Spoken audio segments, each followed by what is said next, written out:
Hello students, आज हम नया चैप्टर करने जा रहे हैं द स्टेट गवर्नमेंट के अंडर ही द एग्जीक्यूटिव। तो पिछली वीडियो में हमने देखा कि लेजिस्लेचर क्या होता है। लेजिस्लेचर मतलब जिसके अंदर हमारे रिप्रेजेंटेटिव चुन के जाते हैं, वो लेजिस्लेचर होता है ना। जिसमें हमारे लॉ बनाने के लिए जो मेंबर्स को हम चुनते हैं वो लोग लेजिस्लेचर बनाते हैं, है ना, मेंबर ऑफ लेजिस्लेटिव असेंबली। तो जो हमारे रिप्रेजेंटेटिव हैं वो क्या बना रहे हैं, लेजिस्लेचर, और उनका काम क्या है, पॉलिसीज बनाना, लॉ बनाना, है ना। अब उन पॉलिसीज और लॉ तो बन गए, ठीक है, उन पॉलिसीज और लॉ को इम्प्लीमेंट भी करना है ना। उन पॉलिसीज एंड लॉ को इम्प्लीमेंट कौन करेगा? तो उन पॉलिसीज या लॉ को इम्प्लीमेंट करते हैं एग्जीक्यूटिव। एग्जीक्यूटिव का काम है कि जो पॉलिसी लेजिस्लेचर ने बनाई है उसको कानून में लाए, उसका पालन करवाए, ठीक है।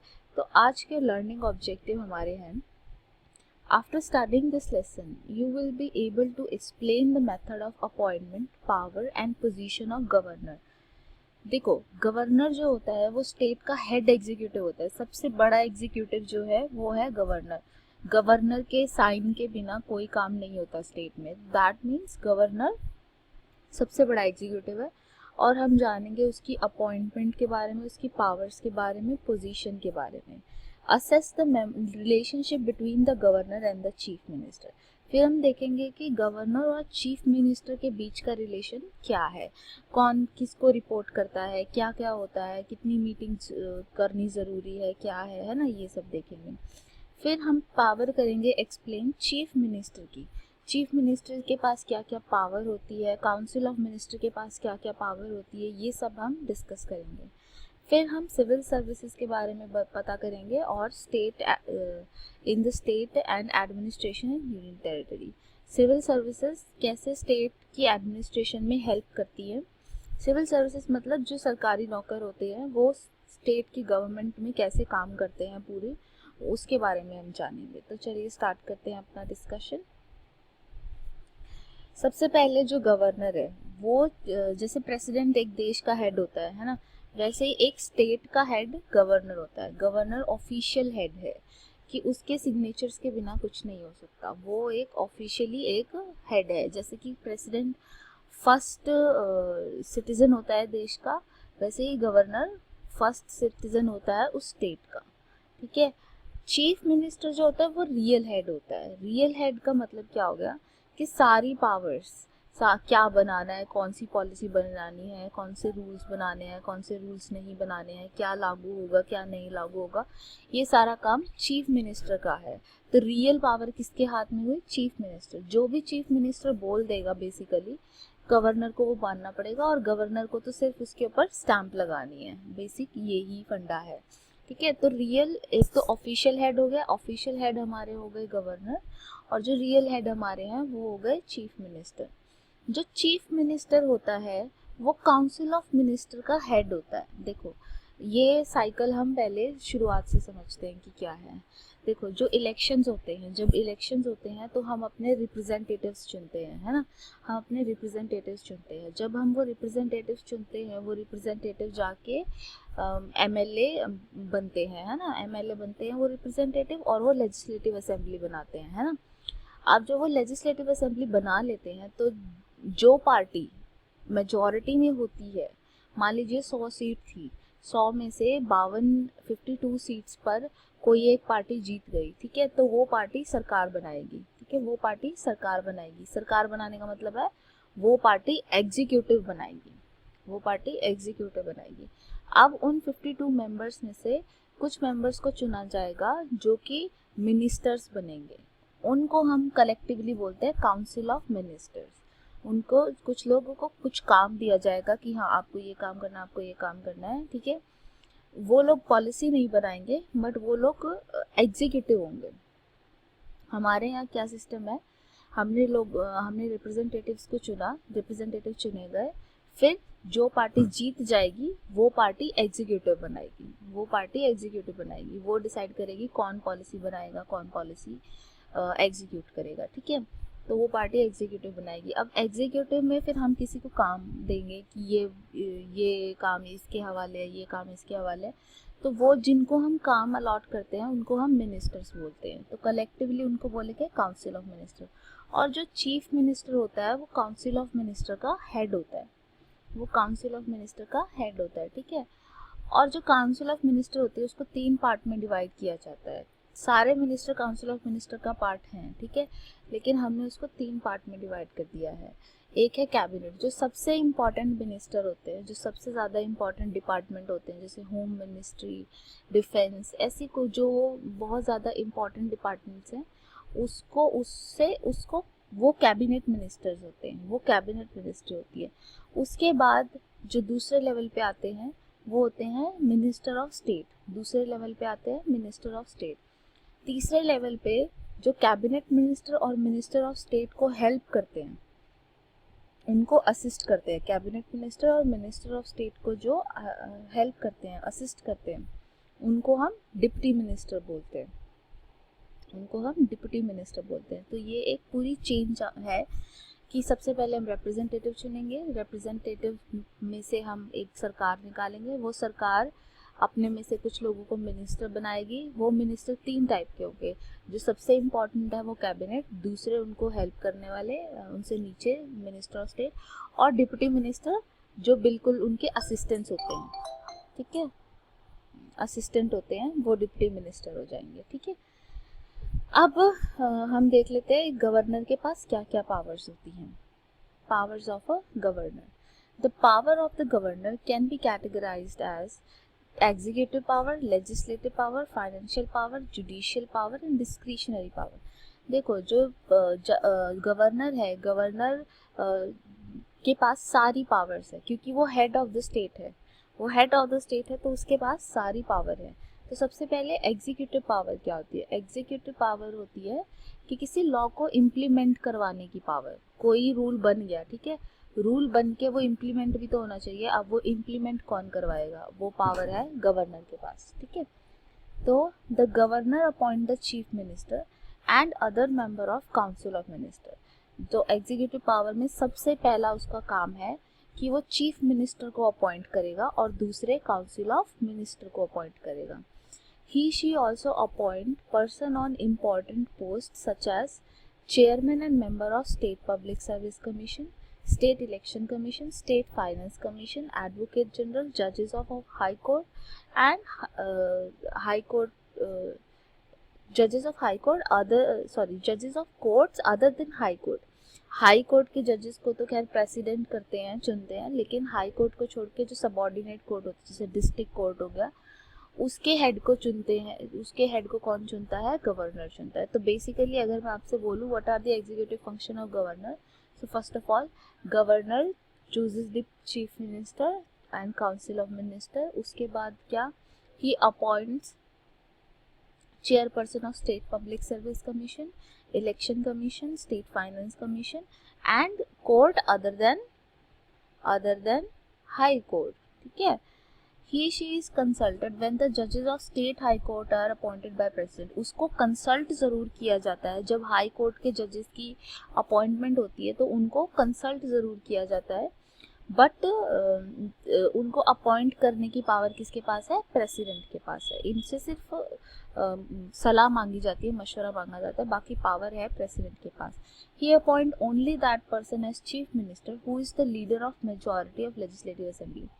ऐसा नहीं है कि गवर्नर का मन आया तो उसने अपने किसी भी फेवरेट बंदे को चीफ मिनिस्टर बना दिया, ऐसा वो नहीं कर सकता। वो चीफ मिनिस्टर सिर्फ उसी को बना सकता है जो कि जिसके पास मेजॉरिटी हो, जिस भी मेंबर के पास मेजॉरिटी होगी वो मेंबर ही चीफ मिनिस्टर बनेगा। गवर्नर उसी को ही चीफ मिनिस्टर बनाएगा। He she appoint the member of council of minister on the advice of chief minister. अब जो चीफ मिनिस्टर तो हो गया अपॉइंट, अब चीफ मिनिस्टर गवर्नर को बताता है कि इन लोगों को सिलेक्ट करो, इन लोगों को काउंसिल ऑफ मिनिस्टर बनानी है। तो काउंसिल ऑफ मिनिस्टर किसकी हेल्प से बनती है? चीफ मिनिस्टर की हेल्प से। बनाता कौन है? गवर्नर बनाता है, ठीक है।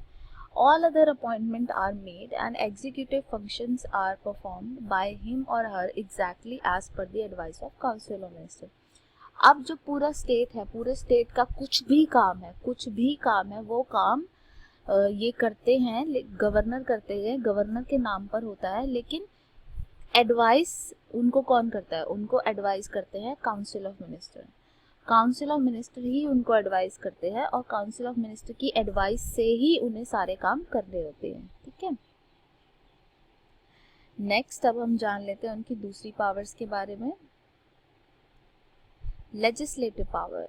लेजिस्लेटिव पावर मतलब रूल को बनाने की पावर। जो गवर्नर है is an inseparable part of the state legislature. जो गवर्नर होता है वो स्टेट लेजिस्लेचर का ही पार्ट होता है, and she has been given certain legislative power, इसलिए उनको कुछ लेजिस्लेटिव पावर भी दी गई है। He she has the right to summon and prorogue the state legislature. देखो उनके पास पावर है समन करने की, मतलब बुलाने की, इकट्ठा करने की, जो लेजिस्लेचर है उसको इकट्ठा करने की, कि मीटिंग करो, अभी मीटिंग करनी है, ये करनी है। ठीक है, जो ये सभा होती है, विधान सभा होती है, उसमें जो सेशन चलते हैं वो सेशन गवर्नर के कहने पे होते हैं। गवर्नर डिसाइड करते हैं डेट, कि किस डेट को वो सेशन स्टार्ट करेंगे। ठीक है, वो उनको स्टार्ट कर सकते हैं, उनको स्थगित भी कर सकते हैं, खत्म भी, मतलब मतलब प्रोरोज मतलब पोस्टपोन, कि उसका सेशन खत्म हो गया, कि जैसे उन्होंने डिसाइड किया कि जो मॉनसून है उसमें 30 दिन आके मिलना है, उसके बाद फिर ब्रेक होगा, वो ब्रेक को हम प्रोरोग बोलते हैं। तो प्रोरोग भी कौन कर सकता है? वो भी प्रोरोज भी अपने स्टेट गवर्नर ही कर सकते हैं। जो बीच का ब्रेक होता है वो भी यही देते हैं। और फाइनली जो अगर स्टेट असेंबली को डिसॉल्व करना है, मतलब बिल्कुल ख़त्म कर देना है, कि बिल्कुल मेंबरशिप अब रद्द कर देनी है सबकी, तो वो भी गवर्नर ही कर सकते हैं। He she address the state legislative assembly or the joint session of the two houses of the legislature। उनके पास पावर है कि वो स्टेट लेजिस्लेटिव असेंबली को वो वहाँ पे अपना भाषण दे सकते हैं, वहाँ पे एड्रेस दे सकते हैं कि क्या करना है, मतलब एड्रेस का मतलब एड्रेस कर सकते हैं असेंबली को, कि असेंबली का एजेंडा क्या है, असेंबली को करना क्या है, पूरे साल में असेंबली क्या करेगी, है ना, ये सारी चीज़ें वो बताते हैं। अच्छा, उनके पास एक और पावर है कि वो ऐसा नहीं है कि सिर्फ विधानसभा को बुला लिया, वो चाहे तो काउंसिल को भी, लेजिस्लेटिव काउंसिल जो दूसरा हाउस होता है उसको भी बुला सकते हैं, उसको भी बुला सकते हैं, दोनों का जॉइंट सेशन भी करवा सकते हैं।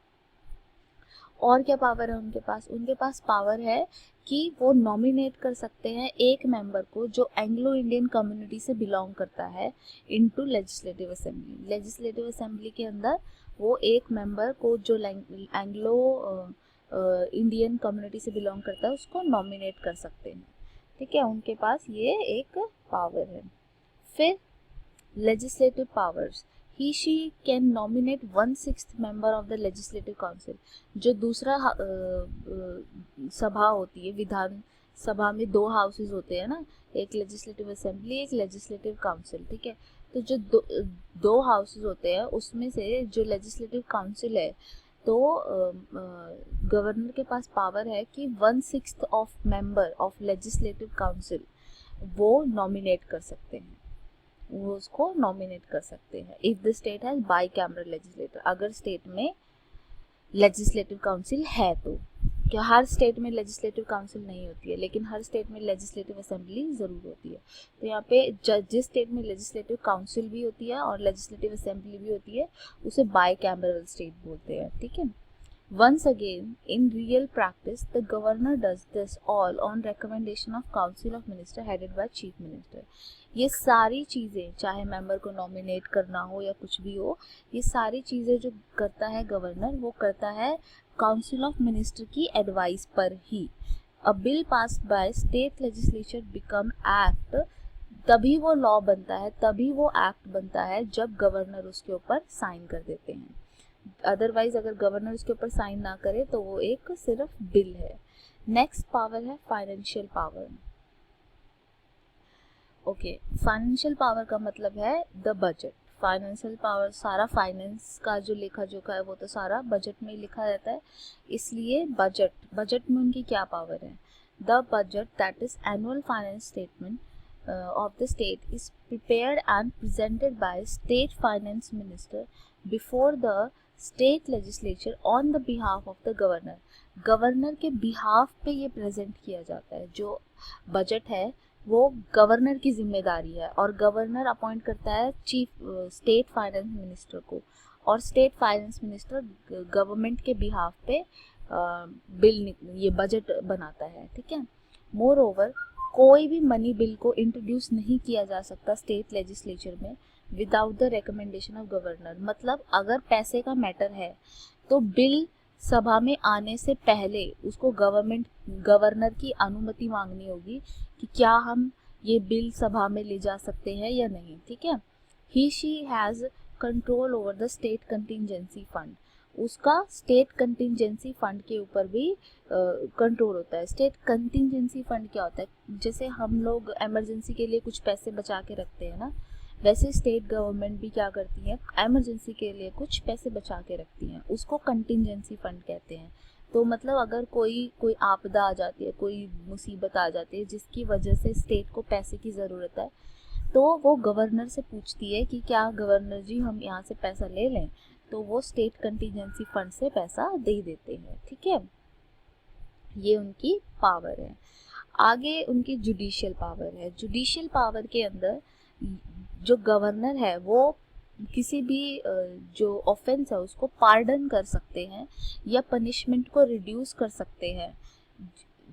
कि कौन सी चीज़ों की पनिशमेंट को रिड्यूस कर सकते हैं या माफ़ कर सकते हैं? वो जो स्टेट के अंडर आती है। देखो, कुछ चीज़ें होती है जो स्टेट के अंडर आती हैं, कुछ चीज़ें होती है जो सेंटर के अंदर आती हैं।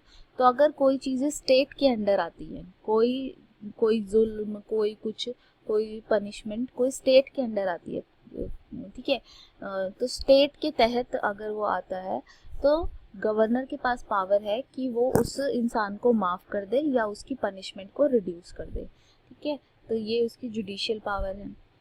फिर डिस्क्रिशनरी पावर। डिस्क्रिशनरी पावर होती है जो जिसमें उसको किसी से पूछना नहीं पड़ता।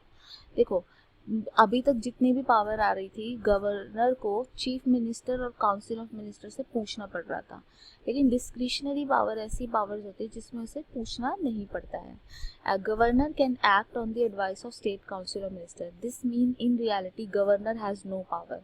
रियलिटी में he has no power, but according to constitution under special circumstances he she may act without the advice. तब वो बिना एडवाइस के भी एक्ट कर सकता है। ऐसी पावर जहाँ पर गवर्नर को किसी के मंजूरी की ज़रूरत नहीं होती, किसी की एडवाइस की ज़रूरत नहीं होती, उसको हम डिस्क्रिशनरी पावर बोलते हैं, ठीक है। For example, if no political party or coalition wins a clear majority in the legislative assembly, तो वो अपनी, मान लीजिए कोई मेजॉरिटी हुई नहीं, इलेक्शन हुए लेकिन कोई भी पार्टी मेजॉरिटी नहीं बना पाई लेजिस्लेटिव असेंबली में, तो अब चीफ मिनिस्टर कौन बनेगा? तो ये गवर्नर के पास पावर है कि उसको जो अच्छा लगता है वो उसको चीफ मिनिस्टर बना दे। तो ये पावर ऑफ गवर्नर है, ठीक है। इसके बाद हम जानेंगे council of ministers, chief ministers के साथ गवर्नर का क्या रिलेशनशिप है, सिविल सर्विसेज और एडमिनिस्ट्रेशन वगैरह के बारे में। ये हम नेक्स्ट वीडियो में जानेंगे, तो स्टे ट्यून्ड फॉर मोर।